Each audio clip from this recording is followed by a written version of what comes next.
All right, so Joe Biden recently invited Chris Smalls, the president of the first Amazon labor union, to the White House, and they basically did a photo op, and Joe Biden used it as an opportunity to virtue signal and pretend like he is standing with unions as his administration is actively pursuing policies that are not only not holding up to the standards of being the most pro-union president of modern American history, which is what Joe Biden calls himself, but also not even holding up to his own campaign promises that he made when he was running in 2020. So first, before we get into his betrayal of his campaign promise, I wanted to show you a short little clip here from when Joe Biden was meeting with Chris Smalls, because I think that this clip is, a little bit of saying the quiet part out loud and revealing Joe Biden's mindset in regards to these union attempts that have been forming all across the country.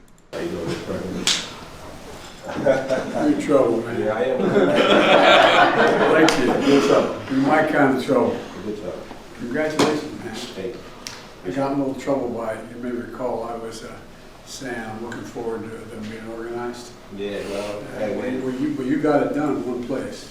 Yeah. Let's not stop. That's right. How you doing? Okay, so you might look at that and you might say, wow, that's better than typical Joe Biden shit that you see on a regular basis. And I think, yeah, he is kind of joking with him there. He's saying, you got me into a little bit of trouble. But the underlying question here, even though he's rhetorically supporting the union and encouraging Chris Smalls to continue in his efforts, that's all fine and great. But what exactly do you mean by you got me in trouble when Joe Biden was coming out and was making this statement that he made, if you guys remember, when he came out and he basically said, by the way, Amazon, here we come. And he was saying this speaking to the North America's building trade unions, and he was saying this and using this as an opportunity to virtue signal as if he's part of this movement and he's encouraging it to continue. But this was great in and of itself. I love that he came out and said this, but he basically immediately followed up with Jen Psaki coming out and walking back that statement. So this is what he means when he says you got me into trouble with my statement that I was coming out in favor of your union. So just as a reminder here, Jen Psaki, when asked about Biden's Amazon here we come comment, she said what he was not doing is sending a message that he or the US government would be directly involved in any of these efforts. So they walked back the Amazon here we come statement, because the implication of here we come is here comes the Amazon labor organizers, backed by the US federal government and backed, at least in theory, by the president of the United States, who could have been, as Joe Biden refused to do, could have been going out there and publicly being aggressively in support of the union and pushing workers to vote yes on that unionization attempt. But instead of doing that, he had his press secretary come out here and say, no, we're not actually in favor of the union or opposed to the union. We're just taking a neutral stance in that. Now, that's not something he has to do. There's no rules saying that the president isn't allowed to weigh in on matters of unionization attempts or matters of Amazon's illegal union busting activities. He could come out in favor of these unions. He could come out and tell people that it's in their best interest to join a union so that they can have a counterbalance to the corporate power of a trillion-dollar company like Amazon and a multi-hundred billionaire like Jeff Bezos. He could have come out and done that, but they decided to walk it back and take this somewhat more neutral approach to their rhetoric. But that's what he means there when he says this revealing comment of, you got me in a little bit of trouble. But again, the underlying question there is, got you in trouble with who? I mean, that's only something that a president would say if they are beholden to the same corporations that are against these types of unionization attempts like Amazon. So again, he's kind of saying the quiet part out loud there when he says he got in trouble. I mean, who's holding you accountable in this circumstance? Who's getting you in trouble? Not the federal government. There's no rules against being in favor of unionization attempts. So when he says he's getting in trouble, he means by his corporate donors and by his, corporate owners who are dictating the parameters of his legislative agenda. So again, pretty revealing comment there, but that's not even the main betrayal here. The main betrayal came from this contract that the Biden administration just awarded to Amazon and Jeff Bezos in a direct opposition to what he was promising on the campaign trail. So here from Lever News, they say Amazon gets huge contract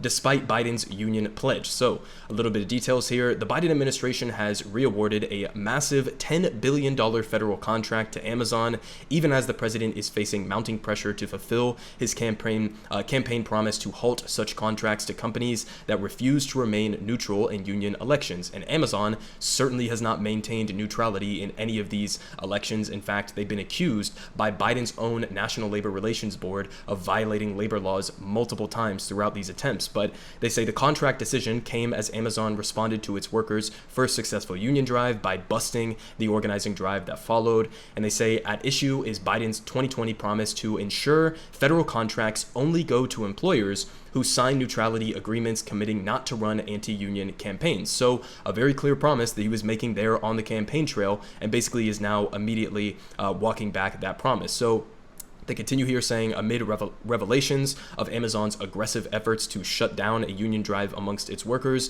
Senator Bernie Sanders last month sent a letter to Biden asking you to fulfill that promise to make sure that federal dollars do not flow into the hands of unscrupulous employers who engage in union busting, participate in wage theft, and violate labor law. And a day later, NextGov reported that Biden's National Security Agency ratified a $10 billion cloud computing contract for Amazon, which hired the brother of Biden's top aide as a lobbyist days after the 2020 presidential election. So again, who's Biden getting in trouble with? He's getting in trouble with Amazon, who he has direct ties to, with, in this case, his top aide joining them as a lobbyist literally days after the presidential election. And they finish here saying the contract for the company's web services division is codenamed Wild and Stormy and is distinct from another massive Pentagon cloud contract on which Amazon is also currently bidding. So multiple contracts that are coming in down the pipeline that Joe Biden has had the opportunity, or still does have the opportunity, to fulfill his campaign promise, and instead he's choosing to give these contracts to Amazon in direct contradiction to what he was telling people he was going to do on the campaign trail. So again, he can come out and he can do these photo ops and he can meet with Chris Smalls, invite him to the White House. That's great. That's fantastic. I like the fact that Chris Smalls was able to go and do this. Even just having him there is a step in the right direction. But at the end of the day, if you're not even willing to apply the actual material economic pressure on a corporation like Amazon to actually stop their union busting activity, which is exactly what you promised on the campaign trail, then how much are people supposed to believe that you are the most pro-union president in American history? It's just not really believable at face value. But just to hammer it home here in terms of how pathetic the response has actually been regarding Amazon from the Biden administration, here from Case Study QB, they recently had on the Labor Secretary, Marty Walsh, giving a weak answer when asked about taking away Amazon's federal contracts. So let's go ahead and watch a little bit of this clip.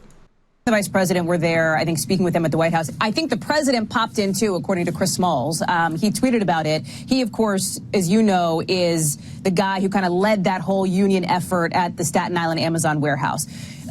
Secretary Walsh, Amazon has been a recipient of some big federal contracts, as you know, something senators like Bernie Sanders, some labor leaders have said should end. For a White House that says they back unions and are pro-unions, should you be awarding federal money to a company that is perceived as anti-union in this moment? I don't think we need to go there right now. What I think we need to do right now is encourage Amazon and Starbucks and other big companies in America that workers have taken a vote to organize, and ask them to come to the table and sit down and work out an agreement with them. These are workers that work in an Amazon warehouse. These are workers that are working in Starbucks and some other industries that were in my office today. Quite honestly, their employees have decided that they want to join a union, and they should respect the right of their employees. And what they should do right now, instead of trying to break the union, is sit down with these workers and try and come up with an agreement to move forward. And I would encourage all these companies to do that because we're not at the point right now, I don't think, where we need to take any other action. It's really encouraging both sides to sit down. Okay. Okay, so listen, I mean, that's the language that he's using. Notice the specific words that he chooses to use in this instance, right? We need to encourage them to ratify this contract. We need to encourage them and ask them politely to not engage in this type of union busting activity as they are actively engaging in right now. Again, as Biden's own NLRB has already concluded that they violated labor laws left and right throughout these campaigns. So listen, this is him coming out and giving the flowery rhetoric and pretending as if they're standing with unions, while at the same time completely refusing to actually use the leverage that they have at their disposal. In this case, it would be giving Amazon an ultimatum and telling them, unless you stop these union busting activities, unless you stop illegally engaging in union busting practices, then we are not going to award you any federal contracts. And you could add on top of that a condition of, not only should you not be engaging in union busting activities, but also you're left with the reality that even in the case of, Chris Smalls successfully organizing that JFK 8 facility up in Staten Island, most unions, after the first year or even 2 years, a large plurality of them still don't have contracts because these corporations will just stall in the negotiations and will be completely bad faith in their negotiations, so that it's incredibly difficult for unions, once they're ratified and once they're successful in their elections, to even get that contract in the first place. So he's looking at that dynamic. The Biden administration is looking at that dynamic, actively watching Amazon continue their illegal union busting, actively watching Amazon refuse to engage in good faith negotiations with Chris Smalls, and they're looking at that dynamic and they're saying, oh, we're not going to actually use the leverage at our disposal by withholding those federal contracts with conditions. We're just going to look at this and ask them. We're going to encourage them to sit down at the table, as if that has any weight behind it whatsoever. So again, it's completely pathetic that this is the current state of the Democratic Party, given the natural resurgence of the American labor movement that we've seen recently with Amazon, with Starbucks, with Verizon and Target now joining in the game. So many different organization attempts that have been happening over the last couple of years, as workers across the country are starting to realize, or are still realizing, that the federal government is not actually on their side, whether Republican or Democrat, and so they're going to have to take matters into their own hands and engage in collective bargaining agreements in order to raise their pay, get better benefits, get better working conditions, etc. So it's great to see this resurgence in the American labor movement, but at the end of the day, you still have a Joe Biden administration who is calling himself the most pro-union president in American history, which I guess you could say is accurate on the rhetoric or on the virtue signaling side of it, but on the actual substance of it, they once again are not willing to use the actual economic leverage that they have at their disposal in this situation in order to force these corporations to stop their illegal union busting activities, or to force them to sit down and engage in good faith negotiations.